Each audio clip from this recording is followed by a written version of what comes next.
Hi అండి, welcome to Alankrita sarees. So first variety వచ్చేసరికి మనకు ఫ్యాన్సీ బిన్నీ సిల్క్ వెరైటీ అనమాట. సో కలర్ కాంబినేషన్ డిజైన్ కూడా ఒకసారి కనుక చూద్దాము. సో ఇది వచ్చేసరికి dark navy blue colour combination అండి.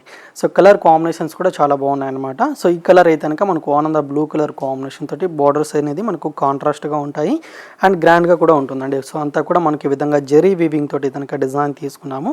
సో టూ సైడ్స్ కూడా మనకి ఈ విధంగా డిజైన్ తోటి సేమ్ వీవింగ్ తోటి కంటిన్యూషన్గా ఉంటుంది. అండ్ పళ్ళు డిజైన్ కూడా వచ్చేసరికి మనకు సింపుల్గా కడ్డీ పళ్ళు లాగా ఉంటుందన్నమాట. అండ్ ఈ శారీకి వచ్చిన బ్లౌజ్ కూడా ఒకసారి అయితే చూద్దామండి. ప్లెయిన్ బ్లౌజ్ అనమాట. సో కలర్స్ కూడా ఒకసారి అయితే చూద్దామండి. సో టూ సైడ్స్ కూడా మనకు బిగ్ బార్డర్ అనేది ఉంటుంది. శారీ అంతా కూడా ప్లెయిన్ అనమాట. So cream colour combination with green colour and ఇది వచ్చేసరికి మనకు మెజంతా పింక్ కలర్ మెరూన్ కలర్కి విత్ పింక్ అయితే ఉంటుంది. అండ్ డార్క్ నావీ బ్లూ కలర్కి విత్ ఎల్లో అండి. సో ఇది కనుక పింక్ విత్ బ్లూ కలర్ అండి. అండ్ ఆనియన్ పింక్ కలర్ కాంబినేషన్కి with green colour and dark బ్లూకి విత్ గ్రీన్ అనమాట.